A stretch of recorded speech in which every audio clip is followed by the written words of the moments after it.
नमस्कार, आप सभी का हमारे चैनल पर स्वागत है। पिछले अध्याय में हमने देखा कि किस प्रकार श्री दत्तगुरु ने अलर्क को मृत्यु समय के लक्षण और जीवन की नश्वरता के बारे में बताया। इस अध्याय में हम जानेंगे कि अलर्क ने अपने गुरु के प्रति कृतज्ञता कैसे व्यक्त की और उन्हें अपना जीवन गुरु की सेवा में समर्पित करने का संकल्प लिया। अध्याय 37वां कथा भाग। अलर्क विचार मग्न हो गया। उसे अपार आनंद की अनुभूति हुई। एक बार वंदन करते ही इस गुरु ने मेरे सारे दुख दूर किए और ज्ञान प्रदान किया। ये वंदना भक्ति सबसे उत्तम है। अब ऐसे गुरु, देव और वेदों की सेवा तब तक करते रहनी चाहिए जब तक जीवन है, अन्यथा ये कृतघ्नता होगी। स्वयं ईश्वर ही मेरे गुरु बन गए। अब गुरु ही मेरे लिए मंत्र है। मैं इसके कारण ही पवित्र हो गया हूँ। उनके उपकार कभी भी चुका नहीं सकता, ऐसा सोचते हुए वो बार बार लोटांगन करता रहा। वो कहने लगा, धन्य है मेरी माता, धन्य है सुबाहु और धन्य है काशी नरेश। इन तीनों के कारण ही मेरे जीवन का वास्तव में सार्थकता प्राप्त हुई है। तभी दत्त ने आदेश दिया कि अब सबसे पहले जाकर सुबाहु से मिलो। जो पाना था वो तुझे मिल गया है। ये कहकर दत्त ने उसे आलिंगन दिया।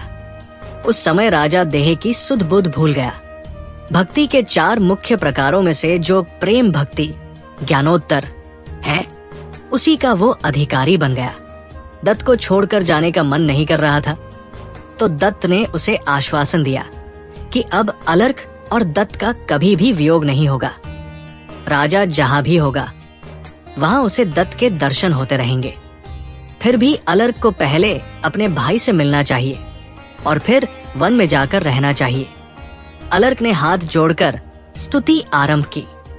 वो कहने लगा कि देव सच्चिदानंद स्वरूप है और जीव भी वैसा ही है, ऐसा वेद कहते हैं।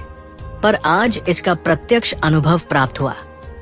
दत्त ही सबका मूल कारण, सबका आधार और स्वतंत्र होते हुए भी मानव रूप में प्रकट हुए हैं।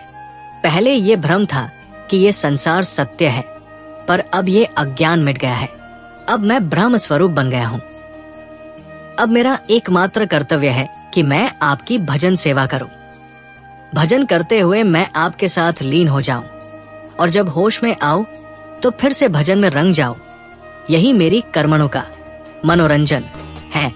जो साधना करनी थी वो मैंने प्राप्त की, जो देखना था वो देखा। अब शेष प्रारब्ध भोगते हुए समाप्त करना है।